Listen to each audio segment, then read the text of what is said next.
salaamaaleykum internet yu Yegle TV daleen ak jàmm ci seen émission à l'école du parti tey seen 4e numéro ñu fi dalal Seydina Aline Cissokho bokk ci mouvement international jàppale Idrissa Seck ñuy parti Rewmi président Idrissa Seck ku ne xam taxawaayam ci politique waaye ku ne xam li nga xam ni moom lay duggee ci actualité bi loolu yëpp tey moo tax ñu invité Seydina Aline Cissokho fas yéene waxtaanee ak moom seen biiru parti seen idéologie waaye tamit actualité politique bi nga xam ni moo nekk actuellement fii ci Sénégal donc Seydina Aline Cissokho ziar nañ la.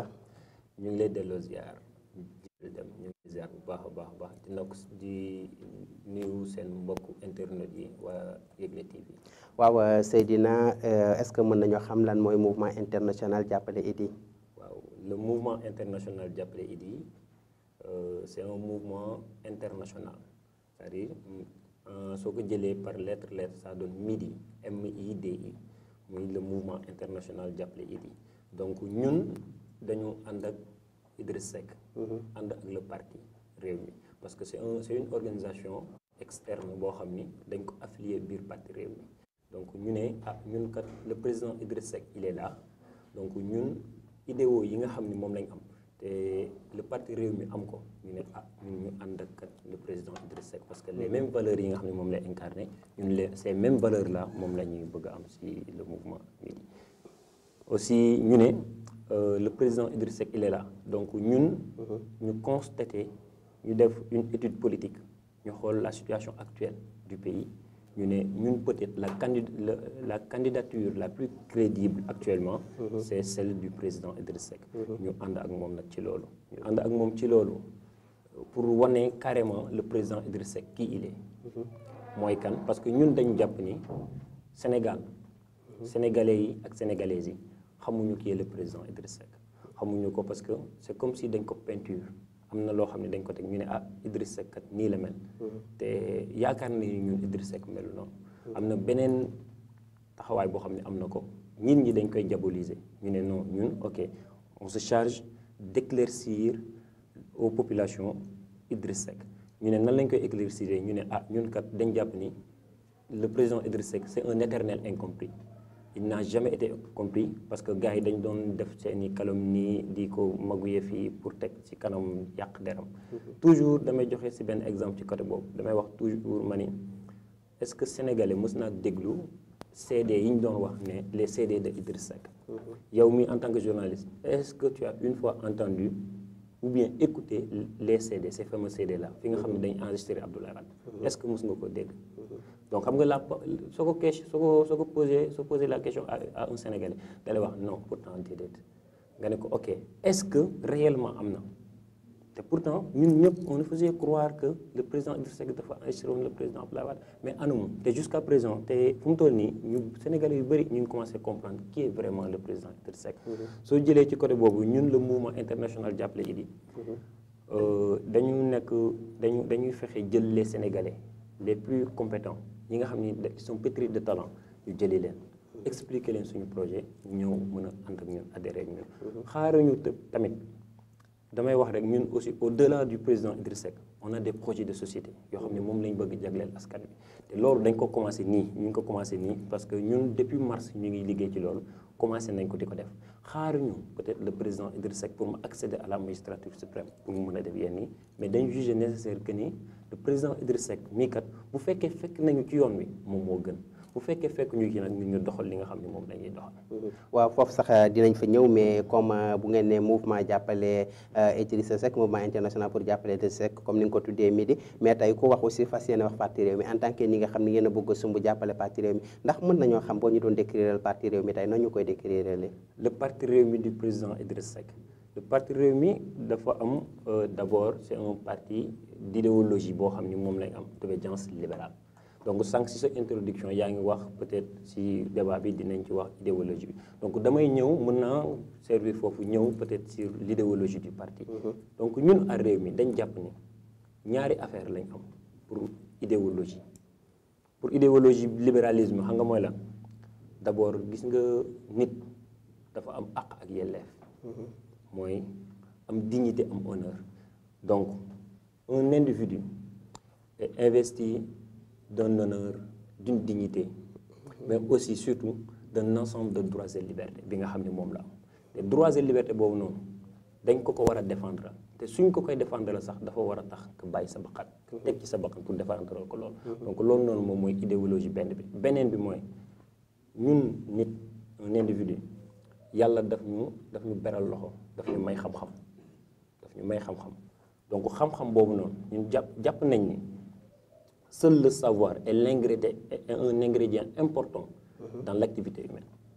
donc ñun xam-xam soo xoolee les cadres du parti ou bien parti Rewmi ñu ci ëpp da nga naan ñii ay borom xam-xam yi nekk plus comme ça parce que ñun li nga xam ne moom la ñu prôné muy libéralisme boobu noonu moom moo ci nekk. donc soo ñëwee aussi si côté boobu ba léegi si deuxième pàcc bi mooy que ni nit aussi c'est un réservoir de talent. donc te il faut que mu am benn éclosion boobu te éclosion boobu noonu état bi si boppam war ko entraver. donc si ñun ñaari affaire yooyu noonu moo regroupé carrément le parti Rewmi muy aussi un ensemble de liberté et de droit bi nga xam ne moom la nit ki am ak yelleef bi nga xam ne dañ ko war a défendre beneen bi mooy talent bi nga xam ne nit ñi moom la ñu am on cherche à avoir les Sénégalais compétents pour ñu mën leen dugal pour ñu mën a doxal réew mi. waaw yaa ngi koy wax ngeen jël ñi nga xam ne yow compétent pour ñu mën a dugal seen loxo ci ni réew mi di doxee mais tey aussi est-ce que bu ndaw réew mi li ñu leen di dégg bëriwul franchement li ñu leen di dégg bëri par rapport ak ndaw yeneen parti est-ce que tey ndaw réew mi mën nañoo xam lan mooy seen taxawaay ci seen biir parti en même temps aussi est-ce que am na ay branches yi nga xam ne dañu former jeunes yi pour ñu mën a changer politique bañ a dugg rek ci violence def li nga xam ne mooy fair play ci biir politique. waaw loolu dama ci sawar a tontu parce que ñun dans le parti Rewmi presque chaque mois am nañ un programme bi nga xam ni les jeunes dañ leen di mën a defal benn programme pour leen au moins def leen benn encadrement. donc yaa ngi wax déggoo parti les jeunes du parti Rewmi pourtant ñun ñu ngi là actuellement on est à combien de mois des élections 6 ou 7 mois ou 8 mois même xam nga ñu ngi ci côté boobu ñu ngi ci portion boobu donc ñun les jeunes du parti dafa am benn concept boo xam ne moom lañ lancé muy le concept bokk na dañuy fexe wutal le candidat le président Idriss Seck 1000 jeunes astafurlah 1 million de jeunes 1 million de jeunes lañ ko bëgg a wutal pour 1 million de jeunes ñu porter ko à la magistrature suprême donc loolu noonu ñun ñu ngi ci terrain bi nekk ñu peut-être ci médias yi parce que liggéey la boo xam ne soxlul médias yi di publicité fi di publicité parce que fu mu toll nii ñun commencé nañ les jeunes du Rewmi commencé nañ concept boobu ma lay wax bokk naa concept bokk naa la tudd donc commencé nañ ko Louga Kébémer dem un peu partout parce que loolu noonu ñun moom la ñu bëgg jël ne ko le président Idriss Seck kat ñun en tant que jeune defal nañ la lii tegal nañ la 1 million de jeunes te loolu noonu 1 million de jeunes yooyu noonu ñoom ñoo la bëgg a élire donc ça c'est un programme bi nga xam ne ñu ngi koy def te commencé nañ ko depuis on est représenté dans tous les départements du pays ñu ngi fexe xool parce que ñun dañuy dégager le leadership quartier c'est quoi le leadership quartier donc ñun jëluñu benn affaire rek dénk ko nit ki nga xam ne moom mooy le maire ou bien quoi qu'il en soit ñun dañ ko c'est un leadership quartier c'est un leadership éclaté ñu ngi ko éclaté mooy yow mi nga xam ne yaa nekk ci biir commune bi on va chercher si on dit que la commune est composée de 14 ou bien 15 quartiers quartier bu nekk dañ fay am représentant ci quartier bu nekk représentant boobu noonu dafay fexe mu amaat mu andi au moins 2 ou 3 personnes donc ainsi de suite soo ko defee dans tout le pays loolu noonu foofu lañu bëgg a tegal sur la table le président Seck jox ko ne ko 1 million de jeunes. waaw yaa ngi wax loolu ngeen ko bëggal andil ko 1 million de jeunes peut-être yéen a ngi ci terrain bi di ci dox. waaw comme discrètement comme ni nga ko waxee mais tey seen communication ci seen biir parti noo ko gisee yow. communication bi. waaw donc ñu ngi communiquer mais jamono jii nii étape la xam nga loo mënti gis aussi étape la xam nga à un moment donné sénégalais yi soo gisee le président Idrissa dañ lay wax le président Idriss Seck de nekkul Sénégal parce que c'est une stratégie bi nga xam ne ñun ñoo koy mener donc actuellement même suñu communiqué l'actualité est là l'actualité politique bi moo tax parce que la plus actualité politique la moo ko dominé mooy le cas de Khalifa Sall et le cas de Karim Wade foofu sax dinañ fa ñëwaat donc ñaari cas yooyu noonu pourtant ñu ngi ciy communiqué récemment gisoon nga li nga xam ne moom moo fi amoon les jeunes du parti yi nga xam ne déposé woon nañ ko ak quelque chose comme ça tu as vu donc ñun ñu ngi communiqué mais ñun dañuy appliquer suñu politique ak la réalité du terrain donc actuellement jàpp nañ ni communication bu bëri bi c'est pas l'idéal ñun on juge plus d'aller sur le terrain que de faire des communications parce que communication yi ñu doon def yëpp def nañ ko mais à un moment donné dañuy arrêter dem sur le terrain jóge sur terrain bi daal dem ci communication bi parfois on a tantôt aussi l'obligation de laisser en rade la communication et d'aller sur le terrain. waaw comme ni nga ko waxee mais communication day aspect aussi bi nga xam dafa am solo est-ce que yéen seen parti am na chargé de com parce que du moment à chaque fois on voit c'est Idrissa Seck qui parle des fois mu wax ba askan wi jóg ne li muy wax kat dafa ëpp wala def na ni wala dérapé na est-ce que am na ki nga xam ne moo yore communication bi au sein de votre parti pour li nga xam ne tey peut-être moom bu ko waxoon tey dina aura bi muy am bokkut ak aura bi nga xam ne bu Idrissa Seck waxee benn lay doon. waaw certes vrai comme fi ngay wax noonu man damay wax tout le temps que ni am nañ un manquement boobu noonu peut-être gis nga xam naa fi ngay bëgg a ñëw mooy le départ peut-être de Thierno Bocoum c'est un manquement am na fi qu'on se dise la vérité ñun di ko ñaan yàlla le président Thierno Bocoum nga xam ni moom mooy le président AGEL di ko ñaan ne ko pour mu ñëwaat ci biir parti bi certes soxla nañ ko mais aussi même suñu amoon le chargé de la communication am nañ porte-parole la am nañ ko te tu vois les jeunes Mori Gueye c'est le chargé de la jeunesse donc moom parfois il fait des sorties tu vois Abdourahmane Diouf donc le chargé le porte-parole du Rewmi donc parfois day wax certes il y a un gap bi nga xam ni manqué na donc ñun ñu ngi ciy travailler pour chercher sànq si tantôt dama la mën la à Rewmi dañoo yaakaar ni le savoir c'est l'ingrédient important de l'activité humaine ñun fu ñu gis koo xam ni kii leer na ne ñun manqué nañ ko te war nañoo mën a amal njëriñ dañuy fexe fu mu nekk ci Sénégal ñu jëli ko que si mu nekk Sénégal que mu nekk bitim rek ñu jëli ko ñu andi ko te loolu noonu ñu ngi ciy liggéey. waaw ba tey baax na yéen a ngi ci liggéey mais à chaque fois dañu gis aussi Idrissa Seck bu génnee rek day daal ci kaw Macky Sall ne vision am jam ñaajo la yem est-ce que mën nañoo xam vision réew mi moom fu mu yem. bon loolu moom yow xam nga bu baax vision Idrissa Seck fu mu yem peut-être. amul fu mu yem am na fu mu commencé xam nga donc parce que am na yow tu es journaliste am na yoo xam ni peut-être gis nga ko actualité ba mu fi nekkee premier ministre tout ça te aussi dañuy fàtte ni séminaire bi ñu defoon à Rewmi y avait des journalistes qui étaient là-bas donc le président defar na un programme bien ficelé donc mu ne fan yii rek gis nga benn sortie bi ñu defoon aussi bi le président def mu ne su koor gi passé dinañ dem vers l'essentiel ñu génneel leen yéen le programme bi nga xam ne moom la ñuy def donc il y a pas mal de programmes yi nga xam ne le président Idrissa Seck def na ko soo xoolee ci même kii bi ñu defoon à Saly ma andi la juste ñaari poñ yoo xam ni ça fait partie de notre programme gis nga éducation bi c'est vraiment je suis désolé de le dire mais le président Macky Sall dafa faillir à sa mission côté boobu donc ñun à Rewmi d'abord wax nañ ne dañuy wut d'abord une commission nationale bi nga xam ne moom mooy gérer affaire éducation bi donc loolu noonu ñu ngi ko tuddee même la mise en place d'un conseil suprême de l'éducation conseil suprême boobu noonu pour lan moo tax ñu teg ko ci on voit sànq ba léegi damay ñëwaat rek pour wan la que ni le président Idrissa Seck dafa am une vision te lépp daf koy teg ci xam-xam mu ne si commission boobu noonu pour ñu saytu ko pour xam effectivement éducation fi mu jëm ak fan la ak naka la il faut que ñu jël les meilleurs éléments moom mooy ñu xool les meilleurs recteurs d'université ñu teg leen ci commission boobu noonu xool les meilleurs proviseurs yi nga xam ne ñoom ñoo nekk si université si lycée yi ñu teg leen fa les meilleurs directeurs donc ñooñu noonu ñun am nañ ci on en a déjà dans le parti des ñoo xam ni ay recteurs lañu woon ba pare bëgg ñu jàppale tout ça on a un programme bien ficelé si côté éducation boobu noonu parce que poñ boobu moom laa lay jox donc bientôt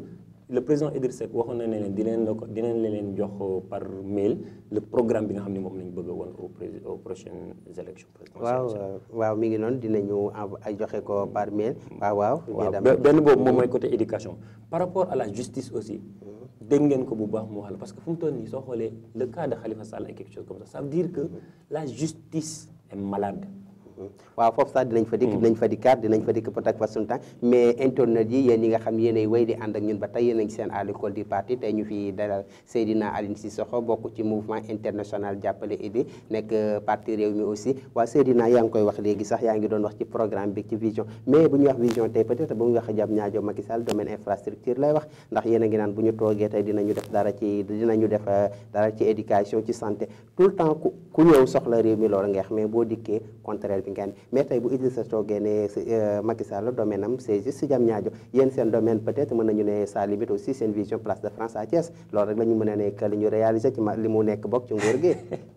dama lay raataat ci foofu parce que yow ba léegi tontu nga sa bopp même bu dee le président Idrissa Seck vision Thiès la yam donc dépassé na Diamniadio rek baax na. non Diamniadio ak Thiès dama la jox soo quitté Dakar yam Diamniadio ak ki àgg Thiès kooku gën ki àgg Thiès. juste pour tontu côté boobu noonu mais dama lay wax le président Idrissa Seck su doon wax le président Macky Sall sa vision Diamniadio la en fait da doon inciter le président Macky Sall pour au moins mu mën a détourner ses priorités pour mu xam ni effectivement Diamniadio pour man gis nga une ville ça se crée pas ça se développe ville kenn du ko créer parce que en économie si boppam je parle économie parce que man je suis comptable de formation donc j'ai fait l'économie une ville soo ko bëggee développer noonu du da nga koy créer def fa lii def fa lële créer ko loo xam ne amu fa woon da ngay jël benn affaire boo xam ne amoon na ko nga yokk ko nga développer ko parce que loolooy tax au moins la croissance nga di ko sentir soo xoolee damay tontu ci loolu le projet du président Idriss Seck ba muy nekk premier ministre son projet était quoi chaque année 4 avril ñu décentraliser ko donc décentralisation boobu lan la woon pour ñu mën a développer la ville parce que ñu xool aussi def fa ay infrastructures aussi financer les femmes financer aussi les jeunes donc projet boobu noonu man damay ñaan président Macky Sall même bu dee Idriss Seck c'est son ennemi juré na jël projet parce que c'est quelque chose au moins parce que soo jëlee un montant de 200 milliards nga ne ok da nga koy def ci benn ville jël une partie ne financement la une partie pour affaire infrastructure non vraiment yow en tant que journaliste tu conviens avec moi ça développe forcément une ville forcément comprendre donc su le président Idi ñëwee ne Macky Sall vision Diamniadio la yam certes vision Macky Sall yamul Diamniadio mais da koy inciter pour moom mu xool carrément détourner pour man le président Macky Sall dafa juum si jay rek mais xam naa ni jaww bee la bëggoon développer wala quelque chose comme ça parce que comme ni ko suñu président waxee rek foofu moo ëpp peut-être priorité que Diamniadio. waaw ba tey foofu moo priorité que Diamniadio ba tey waaw ba tey mënuñoo xuusandi ci vision yi mais dañuy ñëw aussi noo gisee maintenant alliance yi nga xam ne tey moom la parti yi di doxal libéral bi dem ànd ak socialiste bi ànd ak démocrate bi ànd ak marxiste beeg yooyu noo gisee alliance yooyu yow. gis nga parfois je me dis que c'est le contexte qui impose peut-être les partis à s'allier soo jëlee le cas nga jël soo demee ba gis les socialistes ak les libéraux ñuy ànd c'est parce que am nañ benn gain de cause donc seen problème boobu noonu boole leen lan moo ko andi mais soo xoolee tey jii alliance yi pourtant amul woon auparavant mais kañ la am sous l'ère de Macky Sall parce que Macky Sall jël na lan mu ngi salfaañee alalu réew mi mu ngi jël ñeneen di leen tëj mu ngi def na leen donc soo xoolee les candidats le candidat socialiste ak le candidat libéral bi nga xam ne moom mooy candidat PDS ñoom ñaar ñëpp la tëj mais pour lan mu tëj leen donc loolu moom mooy andi forcément des frustrations andi forcément ay alliances en fait alliance yoo xam ni c'est pas normal mais soo xoolee par rapport ak idéologie parce que idéologie libéralisme idéologie socialisme bokkuñu donc foo xoolee ba ay PIT ay les partis voilà gauche ak parti droite di dem bay kii ak les socialistes ak ñëpp ni ñu dem ba ànd donc ça veut dire que y a quelque chose qui les impose pour ñu mën a ànd. kon yow donc da nga jàpp ne ànd bi intérêt la. non peut-être am na ci peut-être laa wax am na ci ñoo xam ni comme soo da nga jékki-jékki gis koo xam ni mais xoolal ñu fi transhumé ñu bari te pourtant fii lañ nekkoon di saaga Macky Sall ñëw tey parce que seen dëwlin nii natul ñu ne ok non il faut que ma ànd ak Macky Sall xoolal fii ñaata du ma citer ay tur mais xoolal yow journaliste nga tu peux convenir avec moi que ni y a des gens yi nga xam ne yow bañ nee leen transhumé sax da nga ne ñooñu nan lañ ko mën a transhumé ak seen wax ju rëy gi nga xam ne wax nañ ko man ça c'est inadmissible mais am na ci ñoo xam ni alliance yi ñuy def c'est par intérêt que ñoom ñu wax ko ou pas am na ci alliance yoo xam ni c'est des contextes yi nga xam ni pour ñu parce que soo ma jox la benn exemple élection législative yi passé kan moo nekkoon tête de liste coalition Manko Taxawu Sénégal Khalifa Sall te pourtant y avait ay Idriss Seck y avait Malick Gakou y avait tout le monde qui était ñoo nekkoon ci biir coalition bi mais parce que instant boobu noonu lan moo taxoon coalition bi am parce que y avait amoon na benn intérêt boo xam ni moom moo ci nekkoon pour pour au moins ñu mën a fexe jëlee Sénégal ci góota gi mu nekk bi nga xam ne Macky Sall moom moo ko ci dugal lan moo tax loolu lan moo tax ñu am alliance boobu noonu c'était parce que le Sénégal en avait besoin c'était une demande sociale sénégalais ñoom ñoo bëggoon peut-être opposition bi ñoom ñëpp ànd kenn ku nekk dindi li nga xam ne moom moo les choses personnelles ou bien les choses partisanes ñu ne ko ok ñu andi lépp def ko ci benn intérêt pour servir le Sénégal donc am na ci yoo xam ni alliance la par intérêt mais am na ci alliance yoo xam ni dafay normal ñu def ko parce que c'est une demande sociale sénégalais ñoom ñoo koy bëgg. dëgg la mais législative bi tey bu ñu xoolee bëgg-bëggu sénégalais yi aussi ba tey intérêt bi fi dugg ndax intérêt moo yàq li ni mel ndax bu ñu demee tey bañ ne PDS dañuy jiital Oumar Sarr Khalifa topp ci ba ñu bañ tey donc mën naa ni intérêt la parce que tey bu fekkoon ne ànd ngeen lëkkaloo seen doole fépp yéen a fay gagné mais du moment ba dem ngeen ba intérêt duggaat foofu kon donc yooyu. mais loolu ça concerne waa PDS. waa PDS ñoom ñoo dem ba xam ni ñoom ñii kat seen intérêt peut-être nekku ci ñoom xamuñu woon peut-être que ni c'était pas l'esprit d'avoir un intérêt personnel ou bien un esprit l'intérêt d'avoir voilà une chose partisane ou bien quelque chose comme ça donc ñoom peut-être comprendre ñu woon que ni li Sénégal bëggoon moom mooy toute l'opposition ñu regrouper autour de ku jiite amul problème parce que le président Idriss Seck mënoon na wax ni man maay jiitu mais dafa jël ay ambition personnelle ambition lépp li nga xam ne teg ko ne ok Sénégal moo ma soxla donc man Sénégal moo ma ñor li Sénégalais yi bëgg moom laay def ñu jiital le président Khalifa Sall. waaw ba tey foofu jiital ngeen Khalifa Sall sax mais comme ñu ngi koy wax ba tey ci ànd bi yaa ngi doon wax transhumance mais tey bu fi nga xam ni moom la ñëpp di waxtaane mooy li fi xew démb Modou Diagne Fada mi fekk ji Macky Sall tey yow li ni mel noo ko jàngatee. bon le président Modou Diagne Fada moom ñëpp xamoon nañ ni peut-être dina dem parce que moom tegoon na ay jalons ba pare donc jalons yi mu tegoon donc ñun moom ci boppam am na soo dégloo am na un jour le président Idriss Seck mi ngi pas Modou Diagne Fada la doon waxal mais mi ngi junj ci ay y a des gens yi nga xam ni ñu ngi ci opposition bi mais ils sont plus proches du pouvoir te yow dégg nga tout le temps daan nga dégg que ni ñuy wax ni Modou Diagne Fada tey mu dem ou bien suba mu dem mu ngi ci Macky Sall wala mu ngi fële donc moom que mu dem ou bien mu bañoon dem ñun sóoraale woon nañ ne dina quitter ci opposition de toute façon parce que moom musul am une opposition radicale donc moom peut-être le fait que mu dem moom moo xam intérêt ba moo dem c'est un intérêt partisan ou bien c'est un intérêt personnel moom moo xam donc foofu noonu daal ñun si boppam si opposition bi ñun ñu ngi demeurer nekk ci opposition bi te jamais xam naa ni fu mu toll nii en politique nii di ñu wax ni jamais au plus grand jamais on dit jamais mais en tout cas ñun ñu ngi ci opposition ci la ñu nekk le président Modou Diagne Fada moom mu ngi ci au pouvoir donc nañ ko bàyyil moom mu nekk pouvoir am na loo xam ne gis na ko parce que voilà waaw gis na ko foofu temps bi ba tey temps bi mi ngi ñuy njatt sax rek internet yéen ñi nga xam yéenay way di ànd ak ñun yéen a ngi ci seen émission à l'école du parti ñuy dalal tey Seydina Aline Cissokho bokk ci mouvement international jàppale Idy donc Seydina Cissokho yaa ngi ko doon wax dip sànq ba tey procès Karim Wade ak Khalifa Sall tey gis nañu ne Karim tey maintenant exilé nañ ko dem na mais Khalifa aussi tey ñu ngi koy attewaat ba procès bi nga xam ne en appel la woon procureur bi demandé ñu bàyyi ko parce que décision CEDEAO bi wàcc na ba ñu renvoyé procès bi fii ak le 18 ñu xam fu muy mujjee donc yow ban jàngat nga am ci li ni mel. donc man dama jàpp ni gis nga état dafay dugg ci ay commission comme ni la CEDEAO moom mii c'est une partie intégrante de la CEDEAO donc CEDEAO boobu noonu nga xam ni état du Sénégal ci lañ bokk mënuma concevoir moom CEDEAO waxoon ne carte d'identité yi il faut que ñu commencer ko parce que état du Sénégal ñoo ko loolu ñu ne waa CEDEAO ñoom ñoo ñu exiger pour ñu mën a defar carte d'identité yi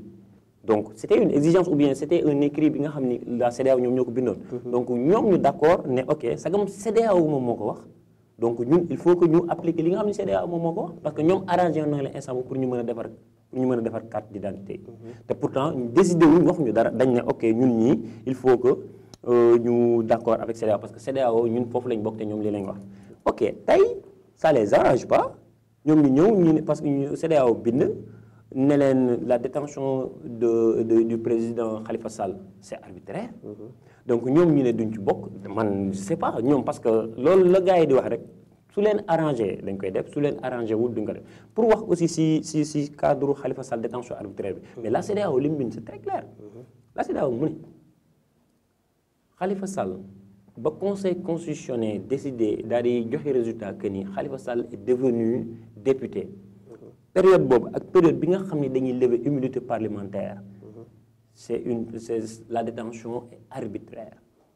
donc détention arbitraire boobu noonu si période boobu noonu mais ñoom commencement bi lan lañ doon wax Khalifa Sall amul immunité parlementaire lan moo tax après ñu lever immunité parlementaire donc CEDEAO loolu la wax aussi ñu ne est-ce que ba ñuy jàpp Khalifa Sall y avait la présence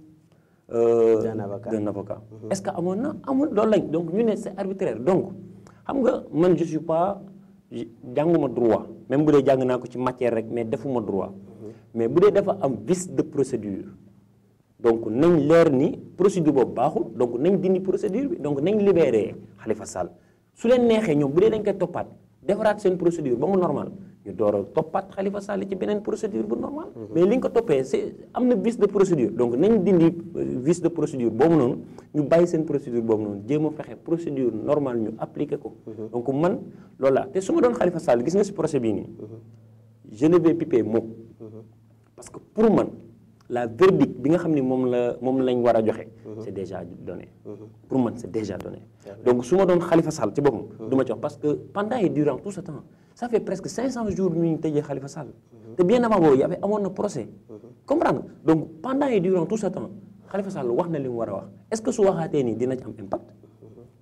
waaw ba tey baax na comme temps bi mi ngi ñu njatt rek mais tey ku ne xam ne opposition bi woote na marche à chaque fois nag dañu gis bu ñu wootee marche moom sa leader kenn du ko gis moom kenn du ko gis ka tey dina teew ci marche waaw incha allah tey moom xam naa ne di nga ko ci gis parce que ñun le président Idriss Seck daf ñu jàngal lu leer mu ne nit ki sooy ñaxtu jarul nga nekk fi di toj xeer di def dara soo xoolee toutes les marches yi nga xam ne dañ ko autorisé te mu fekk fii le président Idriss Seck dafay nekk donc te marche bi il me semble que autorisé nañ ko autorisé nañ ko donc le président y sera ñun ñii sax on nous a convié pour ñu dem fa te incha allah suñu paree dañ fay dem kon baax na ànd fa ak le président Idriss Seck kon baax na dinañu xool rek dinañu xool fi mu ne ndax di ngeen dem ak du ngeen dem mais tey aussi ku wax réew mi ne Thiès ndax région Thiès moom macha allah ñu ci bëri tey dañoo xër ci Idrissa Seck mais tey mën nañoo xam parti réew mi nan lay porté woo Thiès nu mu mel léegi ci Thiès ndax jamono ja nga ko doon dégg ca 2007 ak léegi xaw naa wute de waaw loolu dëgg la xam nga 2007 soo xoolee 2007 Idriss Seck rek moom moo fa nekkoon presque est-ce que ñi ngay dégg Thiès ñi nga xam ni Macky Sall moom la fa teg est-ce que daan nga leen fa dégg il y a même des gens yi nga xam ni actuellement dëkkuñu Thiès le président Macky Sall da leen andi Thiès pour au moins mën leen gagner loo Thiès comme kan ku dëkkul Thiès moom bu ko gagner loo Thiès ku nekk impôt domaine nu mu tudd Babacar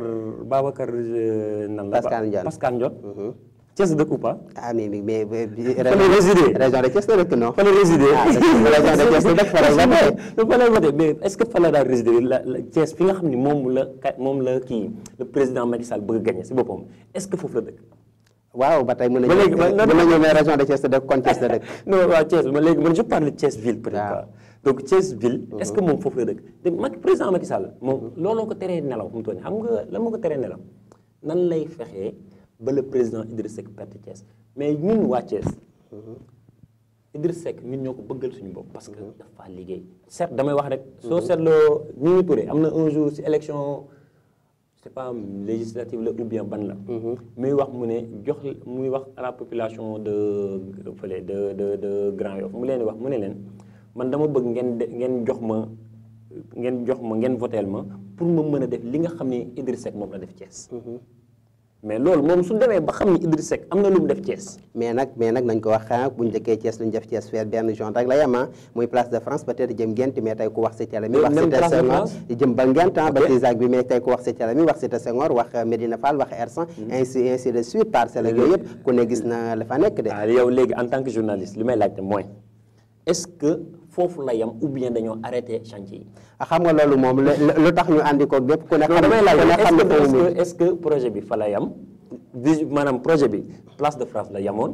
ou bien dañoo arrêté projet bi ba nga xam ne continuer wul waa xam nga ñun loolu rek la ñu mën a gis loolu la ñu mën a parce que tey xamuñu woon projet bi yan quartier ci biir Thiès la lay laal moo tax mais parce que bëri woon na parce que même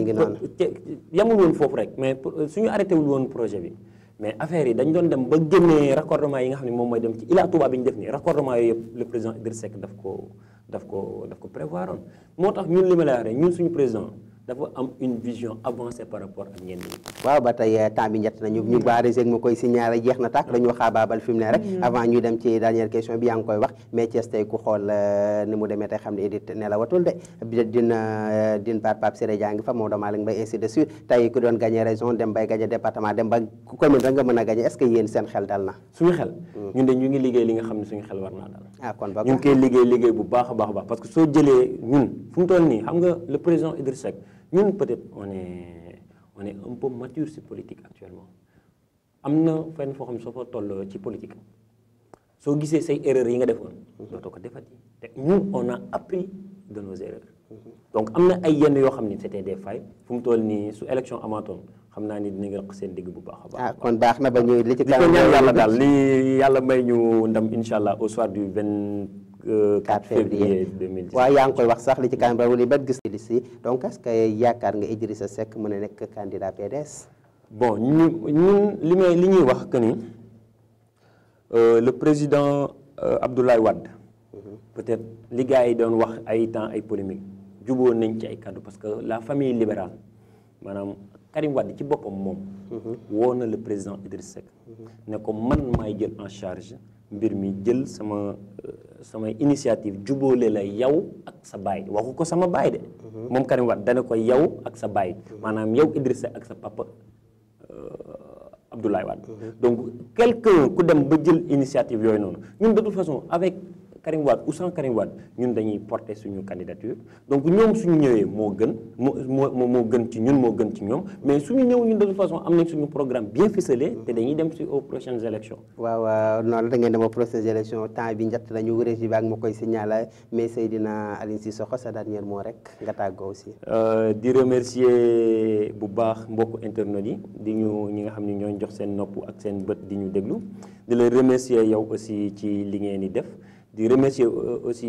Yegle TV parce que initiative c'est une équipe vraiment jeune di leen remercier carrément di leen wax ne l'avenir vous donnera raison inchallah parce que vous êtes jeune te am ngeen ambition les remercier yow dem bu baax a baax di remercier le parti Rewmi di joxe rendez-vous que ni bientôt sénégalais yi yal nañu yàlla may ndam au soir du 24 février ñu fexe le président Macky Sall mu daanu mu jóge fi le président Idriss Seck accédé ko kii ko remplacé ko à la magistrature suprême. incha allah yàlla baax na yow it ne Seydina Aline Cissokho sant nañ la gërëm nañ la di sant aussi internet yi nga xam ne ñoom ñoo ànd ak ñun di teewlu émission bi à l'école des partis comme ni ngeen ko déggee andi na fi ay réponses yu pertinentes ñu leen di jox dig daje fii ak fukki fan ak juróom ci beneen numéro ak beneen gan jaa ngeen jëf. Seydina jërëjëf.